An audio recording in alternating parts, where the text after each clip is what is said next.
Right. ఏదైతే ఈరోజు ఆశా వర్కర్ల పైన దాడి చేసిన విషయంలో ఒక ఆమె ఉస్మానియా హాస్పిటల్లో చేరడం జరిగింది. చాలా సీరియస్ ఉందని చెప్పి ఇక్కడ ఉన్న వాళ్ళు చెప్పడం జరుగుతుంది. ఈ ఆశా వర్కర్లతో మనం మాట్లాడే ప్రయత్నం చేద్దాం. అక్క ఏంటి, ఏమైంది, ఎందుకు మీ పైన పోలీసులు చేతి వేయాల్సి వచ్చింది? అసలు ఏం జరిగిందంటే మేము అక్కడ ఉన్న అధికారులతో నేను రాగానే అక్కడ గ్యాదర్ అయినప్పుడే చెప్పాను, 12 గంటల వరకు మాకు సమయం ఇవ్వండి సార్, 12 గంటలకు మేము ఒక మెమోరాండం ఇచ్చి వెళ్తామని చెప్పిన వాళ్ళ కూల్గా చెప్పిన నేను. ఏంటి అనంటే ఈరోజు అసెంబ్లీ సమావేశాలు జరుగుతున్నాయి, సమావేశాలలో కాంగ్రెస్ ప్రభుత్వం మాకు ఎలక్షన్ల ముందు మేనిఫెస్టోలో 18,000 ఇస్తా, ఉద్యోగ భద్రత కల్పిస్తా అని చెప్పి పెట్టడం జరిగింది. వాటికి సంబంధించి ఈరోజు మా అధికారికి ఒక రిప్రజెంటేషన్ ఇచ్చి వినతి పత్రం ఇచ్చి మీడియా ద్వారా ఆ విషయాన్ని బయటికి తీసుకొచ్చి సమావేశాలలో అసెంబ్లీలో మా గురించి మాట్లాడతారనే ఒక నమ్మకంతో బయటికి తీసుకురావాలి, చర్చ జరగాలనే ఒక ముఖ్య ఉద్దేశంతో ఈరోజు అక్కడికి రావడం జరిగింది. 12 గంటలకు మేము వినతి పత్రం ఇచ్చి వెళ్ళిపోతామని కూడా నా స్వయంగా నేనే చెప్పడం జరిగింది అక్కడ ఉన్న అధికారులు. కానీ ఇంకొక 5 నిమిషాల సమయం ఉండగానే అందరినీ ఎక్కడికక్కడ చెల్లా చెదరు చేస్తూ లాగి పడేస్తూ DCMలలో పడేయడం జరిగింది. అక్కడున్న నేను, ఇంకొక రహీంబి అనే ఇంకొక అమ్మాయి, ఇంకొక అక్క, ముగ్గురు అక్కడ పడిపోవడం జరిగిందంట. DCMలో పడేసే తరుణంలో మమ్మల్ని సగమే కాళ్ళు బయటికే ఉన్నాయంట. మగ పోలీసులు, ఆడవాళ్ళు కాదు, మగ పోలీసులు మమ్మల్ని లాగి DCMలో పడేసి అది సగం కాళ్ళు బయట ఉండగానే డోర్ పెట్టారంట. లేడీ కానిస్టేబుల్స్ లేరా మిమ్మల్ని DCM లెక్కిస్టప్పుడు? ఉన్నా కూడా ఒక్కరు మాత్రమే నన్ను పట్టుకున్నారంట, మహిళా కానిస్టేబుల్. మిగతా 4 పురుషులేనంట. అసలు నా డ్రెస్సింగ్ చూడకుండా, నన్ను ఏది గమనించకుండా వాళ్ళు వచ్చి పట్టుకొని DCMలో సగం వరకే పడేశారంట. సగం బయటనే ఉందంట నా బాడీ. సగం బయటనే ఉంటే ఒక అక్క వాళ్ళ కాళ్ళు ఇరిగిపోతాయి, లోపల కనండి అని మొత్తుకుంటున్నా కూడా వినకుండా డోర్ వేశారంట. ఆ డోర్ వేయబోతుంటే అక్క ఆపే ప్రయత్నంలో జస్ట్ ఇట్లా ఆయనకు చేయి తగిలిందంట. చెప్తున్నా వినకుండా అలా డోర్ వేస్తున్నావు అని చెప్పేసి అక్క బాధ తట్టుకోలేక ఇట్లా అంటే నన్ను కొడతావే అని చెప్పేసి అసలు చాలా ఘోరంగా మాట్లాడారంట. ఎస్ఐ సిఐ నాకు తెలియదు, నేను పడిపోయాను, నాకు తెలియదు. నేను ఒక ½ అన్ అవర్ అవుతుంది స్పృహలోకి వచ్చిన తర్వాత అక్కడ జరిగిందంతా మా వాళ్ళు చెప్పడం జరిగింది నాకు.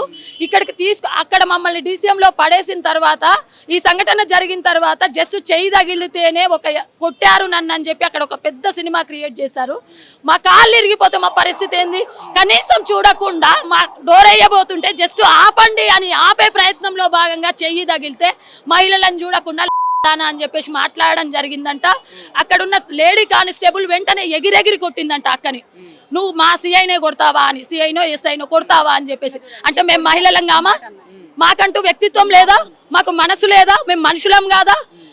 అంత జరిగిన తర్వాత 2 గంటలు మమ్మల్ని హైదరాబాద్లో తిప్పారంట DCMలో. అక్కడున్న DCMలో ఉన్న ప్రతి ఒక్కరు అక్క నురుగులు కక్కుతుంది, ఏమైందో తెలియదు, బీపీ ఎక్కువైందా తక్కువైందా, ఏమైందో హాస్పిటల్ తీసుకెళ్ళండి అని అక్కడున్న వాళ్ళందరూ మొత్తుకుంటున్నా వినకుండా 2 గంటలు తిప్పారంట హైదరాబాద్లో. 2 గంటలు తిప్పి ఆ తర్వాత ఏదో పోలీస్ స్టేషన్కి తీసుకెళ్ళి అక్కడ నుంచి ఇక్కడికి తీసుకొచ్చారంట.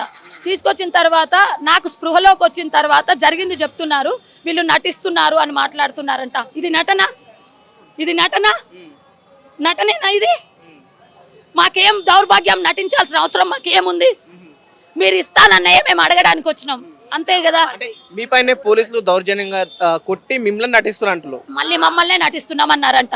నటిస్తున్నారు అని చెప్పేసి అనడము ట్రీట్మెంట్ కూడా ఇవ్వకపోవడము. అసలు ట్రీట్మెంట్ కూడా ఇందాక సత్యవతి రాథోడ్ గారు, గంగుల కమలాకర్ గారు, మహమ్మద్ అలీ గారు వచ్చారు. వాళ్ళు వచ్చిన తర్వాతనే నేను పేషెంట్ని, నేను లేచిన తర్వాత అక్కడ ఉన్న ఇంకొక అమ్మాయి బెడ్ పైన ఉంది. ఆ అమ్మాయిని ట్రీట్మెంట్కి తీసుకోవమ్మంటే ఎక్స్రే తీయడానికి నన్ను దోయమంటున్నారు స్ట్రక్చర్. అక్కడ ఉన్నారు పోలీసు వాళ్ళు, నన్ను దోయమంటున్నారు. మేము నెట్టుకెళ్ళాలంట అమ్మాయి ట్రీట్మెంట్కి. ఇంత దౌర్భాగ్యం, మేము నటిస్తున్నామంట. అసలు ఎంత దౌర్భాగ్యంగా ప్రవర్తించారు ఈరోజు అనంటే, మా భవిష్యత్తులో ఇలాంటి సంఘటన ఎదురవుతుందని మేము అనుకోలేదు. దీన్ని మేము తీవ్రంగా ఖండిస్తున్నాం. ప్రజల ఆరోగ్యం కోసం అనునిత్యము సమయంతో పని లేకుండా ఒక ఎంప్లాయీ కాదు, మేము పే స్కేల్ వర్కర్లం. మాకు గౌరవ వేతనం, ఫిక్స్డ్ వేతనం కాదు, జీవో లేదు. ఏదో తెలంగాణ గవర్నమెంట్ మమ్మల్ని మా సేవల్ని గుర్తించి 9,700 రూపాయలు గౌరవ వేతనంగా ఇస్తుంది. కానీ మాకు అసలు ఎప్పుడు వస్తుందో ఎంత వస్తుందో తెలియని రోజుల నుంచి 9,750 రూపాయల వరకు టీఆర్ఎస్ గవర్నమెంట్ మమ్మల్ని తీసుకొచ్చింది, ఒక ఎంప్లాయీ స్థాయికి తీసుకొచ్చింది. అలాగే మీరు ఆ 9,000 సరిపోవు, మీకు 18,000 ఇస్తా అని చెప్పి మీరే మేనిఫెస్టోలో పెట్టిరు. ఒక స్కీమ్ వర్కర్ని ఉద్యోగ భద్రత కల్పిస్తా అని చెప్పి మేనిఫెస్టోలో పెట్టిరు. మీరు చెప్పిన మాటనే మేము అడుగుతున్నాం, మేము కొత్తగా ఏం అడగట్లేదు. చేయలేదే. ఒక చిన్న ఆశతోని ప్రజల కోసం అనునిత్యం పనిచేసే మేము, సమయంతో పని లేకుండా పనిచేసే మేము, ఈరోజు వైద్య ఆరోగ్య శాఖలో బేస్ కింది స్థాయిలో ఉన్నది మేము. ఈరోజు ఏ ప్రోగ్రామ్ సక్సెస్ అవ్వాలన్నా ఫస్ట్ సర్వే చేయాల్సింది మేము, వెళ్ళాల్సింది మేము, ప్రతి గడప తొక్కాల్సింది మేము, ప్రతి రిపోర్ట్ తీసుకోవాల్సింది మేము. అటువంటి మమ్మల్ని ఈరోజు మహిళలను చూడకుండా మీరిచ్చిన మాటను గుర్తు చేయడానికి వచ్చిన మమ్మల్ని ఇంత అవమానపరుస్తూ, ఇంత దౌర్భాగ్యంగా మాట్లాడుతూ, పోలీస్ అధికారులతో ఇంత నిర్లక్ష్యంగా మమ్మల్ని అవమానపరిచేలా చేసినందుకు అని మాట్లాడిన దానికి మేము ఖచ్చితంగా దీన్ని తీవ్రంగా ఖండిస్తున్నాము. అది వెనక్కి తీసుకోవాలి. వెనక్కి తీసుకునేంత వరకు మాత్రం మేము ఖచ్చితంగా నిరసన కార్యక్రమాలు చేపడుతూనే ఉంటాం. ఇప్పుడు లోపల ఎందరు సీరియస్ ఉన్నారు? ఇంకొక అమ్మాయి ఉంది, రహీంబి అనే అమ్మాయి సీరియస్. ఆ అమ్మాయి ప్రస్తుతానికి మాట్లాడలేని పరిస్థితుల్లో, అంటే కాన్షియస్ లోకి వచ్చింది, బట్ తను స్థిరంగా లేదు, పెయిన్ వస్తుంది అంటుంది. పోలీసులు వెనక నుంచి కొట్టిరంట అమ్మాయిని. మగవాళ్ళేనంట, మగవాళ్ళే కొట్టిరంట. ఆ అమ్మాయి ఇప్పటికి ఇంకా యాక్టివ్ అవ్వలేదు, బెడ్ పైనే ఉంది. ఆ అమ్మాయికి ట్రీట్మెంట్ కూడా ఇందాక సత్యవతి రాథోడ్ గారు వాళ్ళు వచ్చినాకనే ట్రీట్మెంట్ స్టార్ట్ చేశారు. అప్పుడు ఒక సినిమా క్రియేట్ చేస్తున్నాడా, చకచక ట్రీట్మెంట్ ఇస్తున్నట్టుగా. అప్పటి వరకు అసలు ఆమెను పట్టించుకున్న వాళ్ళే లేరు. వాళ్ళు వచ్చిన తర్వాతనే అమ్మాయికి ట్రీట్మెంట్ ఇస్తున్నారు, ఇప్పుడు చూస్తున్నారు. చూసిన తర్వాత తెలంగాణ రాష్ట్రంలో ఏం జరుగుతుంది అంటే ఏం చెప్తారు? మీ ప్రత్యేకంగా ఈరోజు ఆ లేడీ కానిస్టేబుల్ ఉండి కూడా మగ కానిస్టేబుల్ మీ ఆశ వాళ్ళ పైన దౌర్జన్యంగా దాడి చేయడాన్ని ఎలా చూడొచ్చు? చాలా దౌర్భాగ్యం అండి. ఎందుకంటే ఇంతకుముందు ప్రభుత్వంలో కూడా 106 రోజుల సమ్మె చేశాము, కానీ మరి ఇంతగానం ఇది చేయలేరండి. 106 రోజుల సమ్మె చేసినప్పటికీ కూడా ఇంత దౌర్భాగ్యంగా ఎవరు ఇట్లా చేయలేదు. కానీ చాలా ఖండిస్తున్నామండి. ఎందుకంటే ఏడుపు చేస్తుంది మాకు. ఒక హార్ట్ పేషెంట్, నేను కాళ్ళు చేతులు పట్టి ఒక మమ్మల్ని కూడా, నేను ఆటో పేషెంట్, నన్ను కూడా తెచ్చి ఇట్లా వ్యాన్లో వేయడానికి పోతే కళ్ళు తిరిగి పడిపోయిన ఒక ½ అవర్. పడిపోయిన తర్వాత మళ్ళీ లేచిన తర్వాత నన్ను ఇంకో దాంట్లోకి ఎక్కించింది. మధ్యలో ఒక పాప కళ్ళు తిరిగి పడిపోతుంది. పోలీస్ ఆయనకు ఆటో కొట్టి చెప్పినా కూడా అసలు పట్టించుకోలేదు. మధ్యలోనే ఆ పాపని మమ్మల్ని అందరినీ వదిలేసి వెళ్ళిపోయాడండి. చాలా బాధ అనిపిస్తుందండి. ఎందుకంటే ఆ పాప ఒక పోలీస్ అతను ఉన్నాడు కాబట్టి హాస్పిటల్ తీసుకెళ్ళినా మాకు కొంచెం సంతోషం అనిపించింది. పోలీస్ స్టేషన్ తీసుకుపోయినా ఓకే, కాదనట్లేదు. ఆ మధ్యలో నేర్చి పెట్టిపోవడం ఏందండి అసలు అర్థం కాకుండా. ఆ టోపీ కూడా మా దగ్గరనే వదిలేసి వెళ్ళిపోయింది ఆ పోలీసు. మళ్ళీ ఫోన్లో మాట్లాడుతూ శ్రీనివాస్ అని ఉంది సార్ దీనిపైన. నేను కూడా సార్ నాకు తెలియదు. అవును సార్, నేను అతను చూపిస్తాను మీకు. అసలు ఆ మాటలు అయితే చాలా గలీజ్గా సార్. ఈ సార్ శ్రీనివాస్ అని, ఇక చూడండి సార్, పేరు కూడా చూడండి సార్, నేను చూపిస్తాను మీకు. శ్రీనివాస్ చాలా గలీజ్గా సార్. ఆ మాటలు అయితే చెప్పుకోవడానికి లేవు. ఇంత దౌర్భాగ్యంగా అయితే ఎవరు ఎక్కడ మాట్లాడింది కూడా నేను చూడలేదు. చాలా సార్ అట్లా మాట్లాడద్దు. ఎందుకు అంటే ఒక పోలీసు వ్యవస్థని ఈ ప్రభుత్వంలో బయటికి వెళ్ళింది కాబట్టి మేము అడుగుతున్నాం. అనుకూలంగా ఉండేవారు. చాలా తేడా కనిపిస్తుందండి, చాలా తేడా కనిపిస్తుంది. పోలీసు వ్యవహారం కానీ అసలు వాళ్ళు ప్రవర్తించే విధానం కానీ నచ్చట్లేదండి. ఎందుకంటే ఇంతకుముందు ప్రభుత్వంలో కూడా 106 రోజుల సమ్మె చేశాము. సిఐటి నుంచి 106 రోజుల సమ్మె టీఆర్ఎస్ ప్రభుత్వంలో చేశాము, కానీ ఇంత కాలేదండి. ఎక్కడ కూడా ఇంత కాలేదు. ఈ ప్రభుత్వం వచ్చిన తర్వాత పెట్టిండ్రు కాబట్టే అడుగుతున్నాం. మేనిఫెస్టోలో పెట్టిన 18,000 ఉద్యోగ భద్రత అవన్నీ గురించి అడుగుతున్నామండి. మరి ప్రభుత్వం చెప్తుంది కదా, ప్రజలకు పూర్తిగా వాళ్ళు ఇచ్చిన హామీలు అన్నీ అందినాయి కాబట్టి విజయోత్సవాలు జరుపుతున్నాయి. నిజంగా ఒకవైపు హామీలు అందకపోని మీ పైన, మహిళల పైన దాడులు జరగదని ఎలా చూడొచ్చు? మరి బస్సు ఛార్జెస్ తప్ప ప్రతి ఒక్కటి ఏది నెరవేరలేదు. ప్రతి ఒక్కటి ఏది నెరవేరలేదు. ఇంటికి పోతే కొట్టేటట్లు ఉన్నారండి. అక్కడ ఇంటికి వెళ్తే కొట్టేటట్లున్నారు మమ్మల్ని. ఎందుకు అంటే ఆ రోజు నువ్వు చెప్పినావు కదా, ఈ రోజు ఎందుకు కావట్లేదు? ఒక గవర్నమెంట్ హాస్పిటల్కి వెళ్తే కూడా పట్టించుకునే నాదులు లేకుండా అయిపోయి, ఒక గర్భిణీ స్త్రీ చనిపోతున్నారు హాస్పిటల్లో. ఇంతకుముందు మన హెల్త్ మినిస్టర్ గారు ఫోన్లు చేసి ప్రతి ఒక్కటి విశేషం తెలుసుకునేవారు. ఒక ఆశ దగ్గర ఒక హెల్త్ మినిస్టర్ మాట్లాడి తెలుసుకోవడం వల్ల అక్కడ మాకేం జరుగుతుందని చెప్తే అప్పుడు ఇమ్మీడియట్లీ యాక్షన్ తీసుకునేవారు. ఇప్పుడు లేదండి అట్లా. ఇప్పుడు అట్లా లేదండి. అసలు మందులు లేవండి సెంటర్ల, సబ్ సెంటర్ కానీ, పిఎస్సి కానీ, మన డిస్ట్రిక్ట్ హాస్పిటల్స్లో కానీ మందులు కూడా లేవండి. ఒకప్పట్లాగా లేదు ఇప్పుడు. నేను హైదరాబాద్ డిస్ట్రిక్ట్ ప్రెసిడెంట్ అధ్యక్షురాలని అపర్ణ. స్టేట్ మొత్తం 32 జిల్లాలు కదిలినాయి. 32 జిల్లాలల్లా నేను 11 గంటలకు వచ్చిన. మా పిఎస్సీలో పర్మిషన్ ఇవ్వలేదు కాబట్టి తీసుకొని నేను 11 గంటలకు వస్తే అప్పటికే అక్క వాళ్ళను గొడవ అయితేనే ఉంది. అవుతుంటే నాకు అసలు ఏం మాట్లాడాలని ఎంత లోపలికి తొయ్యనిస్తలేరు, లోపల గేట్లు వేసేసి రానియట్లేదు. రానియకపోతే మేము అడిగాము ఎందుకు దేనికి రానియట్లేదు, మేము యూనిఫామ్లో కూడా లేము, యూనిఫామ్లో ఉంటే కూడా అరెస్ట్ చేస్తుర్రని. యూనిఫామ్లో లేకుంటే కూడా మేము 100 మంది దాకా వచ్చినాం, నా ఎంబడి 100 మంది వచ్చిర్రు. ఇంకా మిగతా వాళ్ళంతా బస్ స్టాప్లో అక్కడ షాపింగ్ మాల్లో అక్కడక్కడ దాచుకున్నారు. ఎందుకంటే అరెస్ట్ చేస్తారు, బస్ స్టాప్ దగ్గరికి వచ్చి కూడా అరెస్ట్ చేస్తారు. అప్పటికి మళ్ళీ నన్ను తీసుకెళ్తురని మా వాళ్ళు ఏం చేశారు, బస్ స్టాప్ దగ్గర బస్ డిపో దగ్గర తీసుకొచ్చారు, కోటి బస్ స్టాప్ తీసుకొచ్చినా కూడా అక్కడ నాకు అసలు గాలి ఆడట్లేదు, శ్వాస ఆ తోకలాటలు శ్వాస ఆడట్లేదు. జిల్లాల నుంచి ప్రతి ఒక్క జిల్లా నుంచి కదిలిండ్రు ఆశలు. ఇప్పుడు ఒకవైపు లేడీ కానిస్టేబుల్ ఉన్నా సరే మహిళల పైన మగ పోలీసులు కావచ్చు, కానిస్టేబుల్ కావచ్చు, ఒకవైపు తిట్టడం, మరోవైపు దాడి చేయడం చూస్తే ఏమనిపిస్తుంది? ఏమనిపిస్తుంది సార్, తోటి ఆడదాన్ని నువ్వు ఈరోజు ఉద్యోగంలో ఉన్నావు, నేను కూడా నీలాగానే ఉద్యోగంలో ఉన్నా, కాకపోతే నీకు ఫిక్స్డ్ శాలరీ ఉంది, నాకు ఫిక్స్డ్ శాలరీ లేదు. నా కడుపు తిప్పలకు నేను వచ్చిన, కానీ నువ్వు ఒక మహిళవు, నువ్వు అర్థం చేసుకోవాలి కదా. నువ్వు అర్థం చేసుకోకుండా దారుణంగా మాటలని నీ ఇంటికి కూడా నేను వచ్చేదాన్నే. నేను ఈరోజు చిన్న స్థాయిలో ఉన్నా, రేపు కూడా పెద్ద స్థాయిలో కావచ్చు, కానీ ఒక తోటి ఆడద అలా చేయడం చాలా దారుణం. ఇంకోటి ఏంటంటే గుంజుకపోయి కొట్టడము, తిట్టడము ఈరోజు నాకే జరిగింది కాదు, రేపు నీకు కూడా జరగవచ్చు, కానీ ఆ రకంగా చెయ్యొద్దు. కానీ మాకు టీఆర్ఎస్ ప్రభుత్వం ఉంది కాబట్టి ఈరోజు ప్రతి దాంట్లో ముందు అడుగు వేస్తున్నాం. ప్రతి దాంట్లో ముందు అడిగేసి మేము కొట్లాడడానికి రాలేదు, ప్రతి ఒక్క జిల్లా నుంచి వచ్చినాం. ఎందుకు మేము ఖాళీ సామరూపంగా మేము ఒక లెటర్ ఇద్దామని వచ్చినాం. మేము పర్మిషన్ తీసుకున్నాం కమిషనర్ దగ్గర, పర్మిషన్ తీసుకొనే మేము వచ్చినాం. బూతులు తిట్టిన ఎస్ఐకి ఏం చెప్పదలుచుకున్నావు? ఏం చెప్పదలుచుకున్నా, వాడు మొగోడైతే వానికి తోడబుట్టిన వాళ్ళు ఉంటే అన్నదమ్ముళ్ళు కానీ అక్కజల్లెళ్ళు కానీ మేము అన్నదమ్ములలాగాని మేము భావిస్తున్నాం. ఏ ప్రభుత్వం కానీ మాకు ఎవరు ప్రభుత్వం నుంచి ఇప్పుడు ఇవాళ టీఆర్ఎస్ వచ్చింది, ఇవాళ ఈ కాంగ్రెస్ వచ్చిందని మారలేదు కదా. మేము అయినా పార్టీ వైజ్గా పోలేదు, మేము ఏమని అడిగినాము, మేము చేస్తున్నాం సార్, మాకు చిన్న హెల్ప్ చేయండి అని అడిగినాం. అడుగుతా కూడా అడగకుండా అసలు వెయ్యడం అంటే మొగోడు మా ఇంట్లో మా భర్తలు కొడితేనే ఒప్పుకోట్లేదు, మేము చేసి వస్తున్నాం.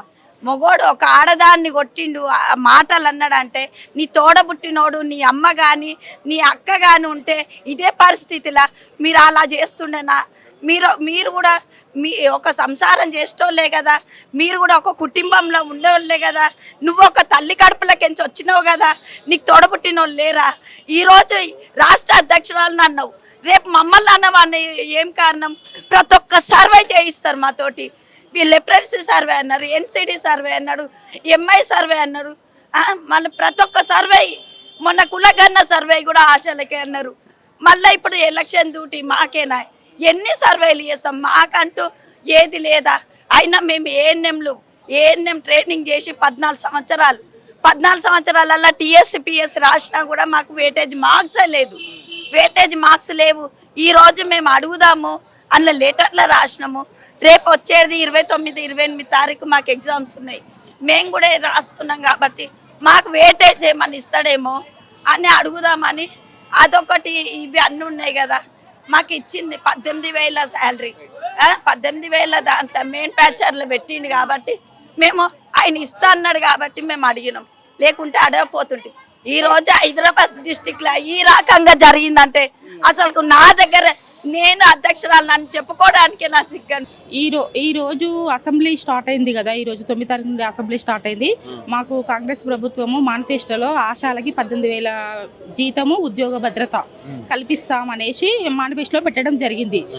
దానికి మేమందరము ఓట్లేసి గెలిపించడం జరిగింది, మా ఆశాలంతా ఓట్లేసి గెలిపించడం జరిగింది. సరే, గెలిచి సంవత్సరం అవుతుండడంతో మా ప్రస్తావన ఎక్కడ తీసుకురావట్లేదు.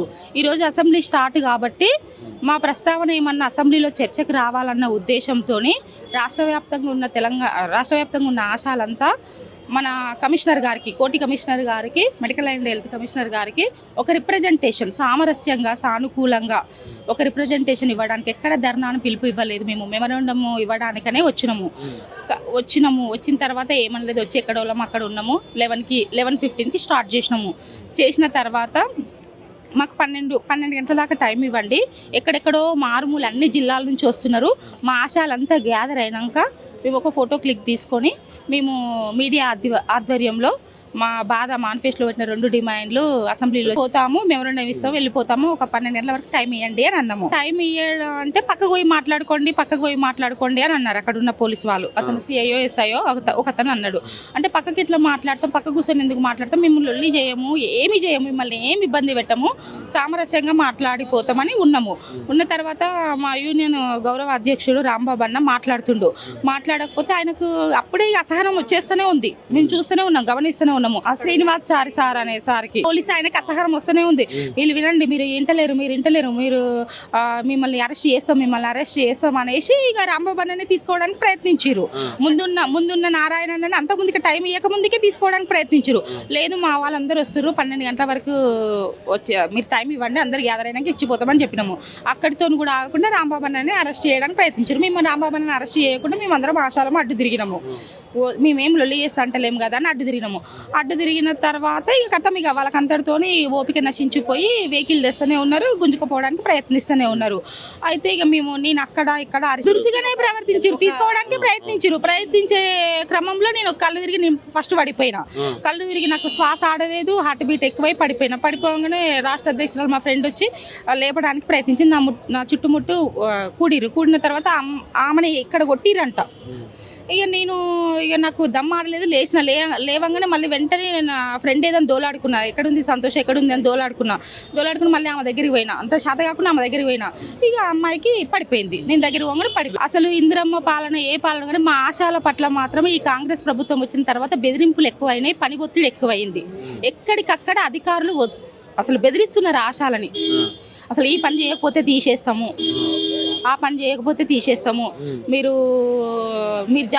మేమేమో జాబ్ చార్ట్, మాకు ఈ మధ్య జాబ్ చార్ట్ వచ్చిందనమాట. ఆ జాబ్ చార్ట్ ప్రకారమే మేము పని చేస్తాము, అదనపు పనులు మేము చేయమంటే ప్రతి ఒక్కరూ ఒక్కొక్క పిఎస్సికి అధికారులు ఒక్కొక్క పిఎస్సీలు వచ్చి బెదిరిస్తున్నారు. అయితే మేము ఆన్లైన్ వర్క్ చేయమన్నాం, మాది ఆన్లైన్ వర్క్ కాదు. ఎంతసేపు ఆశాలు జస్ట్ మోటివేట్, అన్ని కార్యక్రమాలకు మోటివేట్. మమ్మల్ని ఆన్లైన్ వర్క్ చేయమంటే మేము ఎట్లా చేస్తాం చెప్పండి. ఇక మా ఫ్రెండ్ పడిపోయింది, అధ్యక్షురాలు పడిపోయిన 10 నిమిషాలు కూడా అట్లా పడిపోయినా కూడా నటన అనుకొని వ్యాన్లు వేసుకొని పోదాం అంతే, యాక్టింగ్ చేస్తుంది, వీళ్ళు ఇట్లనే చేస్తారు, యాక్టింగ్ చేస్తుర్రు అనేసి తీసుకొని చచ్చిపోయిన మనిషిని తీసుకుపోయి 2 మనుషుల్ని డీసీఎం లేసినా కూడా డీసీఎం లేచినాక కాళ్ళు బయట ఉన్నాయి.